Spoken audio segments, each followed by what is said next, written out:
안녕하십니까. 알파스트리트 바탄스입니다. 2024년 10월 31일 목요일 마감 시장 보겠습니다. 코스피 지수가 1.45% 빠져서 2556으로 마감을 했습니다. 오늘 코스피 지수 상당히 크게 빠졌습니다. 외국인이 무려 8,600억이나 팔았어요. 거의 뭐 현물 시장에서 1조 가까이 팔면서 뭐 엄청난 매도세를 보여줬고요.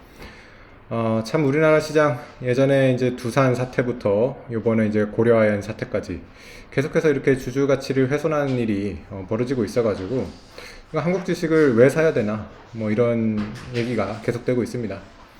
외국인도 계속 떠나고 있고요. 개인만 지금 계속해서 우리 주식을 바치고 있는데 글쎄요. 지금 참 이렇게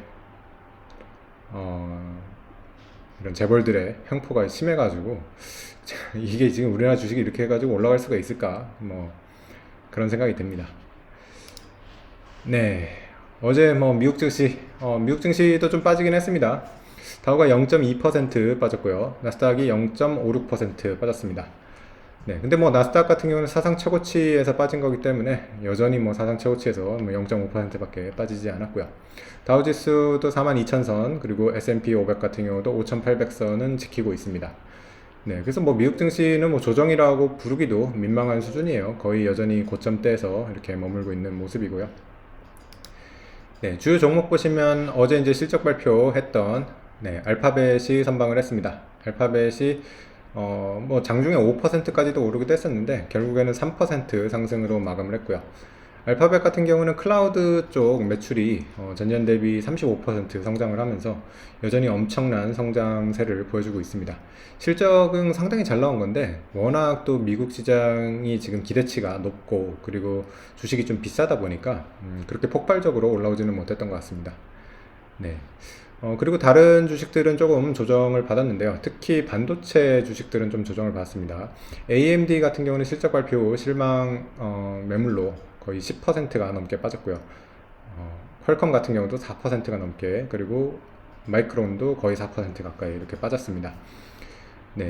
반면에 그래도 좀 선방하는 게 역시 엔비디아랑 뭐 브로드컴 이런 주식들은 1%대 이렇게 빠져가지고 좀 선방을 하는 것 같고요.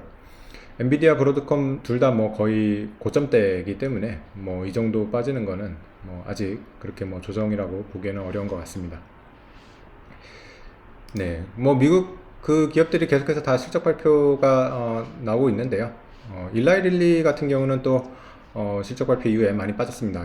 6%가 이렇게 빠졌습니다. 그 뭐 다이어트 치료제가 워낙 뭐 대단한 이런 상품이긴 한데 일라이릴리 같은 경우는 너무 또 비싸기도 했고요. 조금 기대에 못 미치는 그런 실적을 내놓으면서 하락이 좀 깊게 이렇게 나왔습니다. 전체적으로 봐도 근데 미국 증시 같은 경우는 뭐 오른 종목, 빠진 종목이 비슷하게 보였고요. 좀 빅테크 쪽에 반도체 쪽이 좀 하락폭이 크면서 나스닥이 조금 하락으로 마감을 했습니다.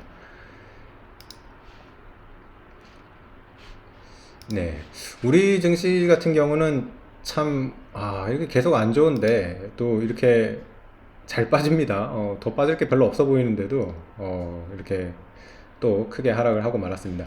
결국에는 이 차트상으로 이 삼각 수렴이 계속 2600선을 중심으로 이렇게 수렴이 되고 있었는데 참 걱정하던 일이 일어난 것 같습니다. 이렇게 하향 돌파로 이렇게 밑으로 이렇게 깨는 그런 모습이라서 상당히 좀 안 좋아 보이고요. 이렇게 된 이유는 사실 이제 어제 고려아연 하한가 이후로 굉장히 우리나라 주식에 대한 신뢰가 또 그냥 깨져버렸습니다. 안 그래도 뭐 우리나라 주식을 뭐 사는 사람이 거의 없었는데 뭐 야 이거 한국 주식은 사면 안 된다 거의 뭐 그런 어, 네 한국 주식은 사면 안 된다는 그런 모습을 뭐 여실히 이렇게 보여준 그런 사태였던 것 같고요. 고려 아연 혼자의 문제가 아니라 모든 주식에 이렇게 다 신뢰도를 저하는 그런 문제가 돼버렸어요.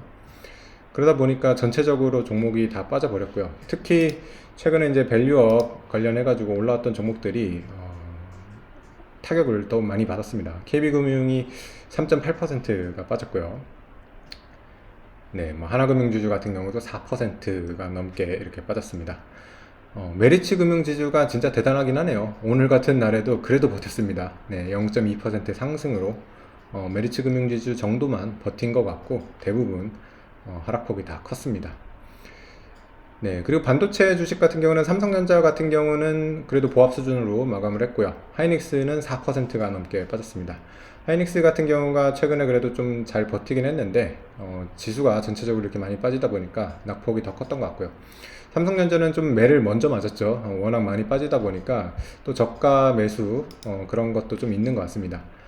네, 근데 삼성전자 같은 경우도 오늘 장중에 61,200원까지 올라갔었는데 그 상승을 다 되돌리기는 했어요. 여전히 외국인 매도세가 거칩니다. 오늘 같은 경우도 외국인이 또 팔았어요. 지금 180만 주 매도를 이렇게 잡히고 있습니다. 삼성전자 같은 경우는 10월 28일, 29일 이틀 아주 소량 매수를 이렇게 잡히고 나서 또 외국인이 대량으로 이렇게 매도를 하는 그런 모습이라서 여전히 이런 추세를 돌리기에는 좀 부족하지 않나, 네, 그렇게 생각이 됩니다.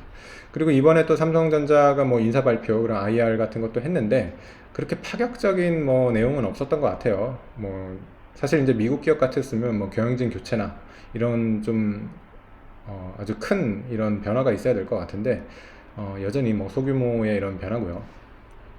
네, 과연 회사의 이런 방향성을 돌릴 수 있을 정도의 그런 지금 개혁인지 좀 의문이 들고 있습니다.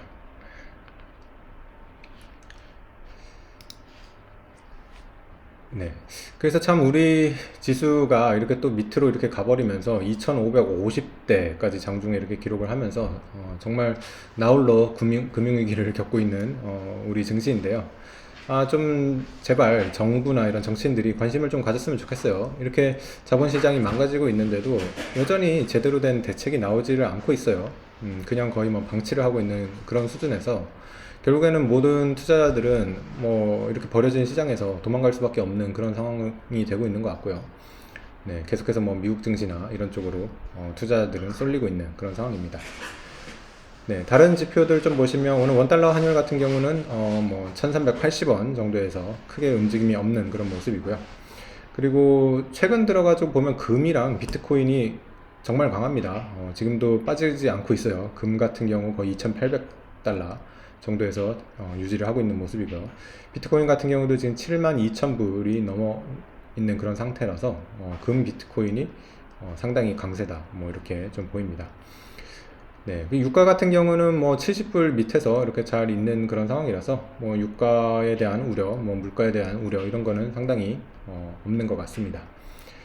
네, 어쨌든 이제 미국도 대선이 얼마 남지가 않아가지고 큰 움직임은 없을 것 같아요. 확실히 지금 시장 참여자들은 미국 대선을 보고서 좀 결정을 하겠다는 그런 모습인 것 같고요.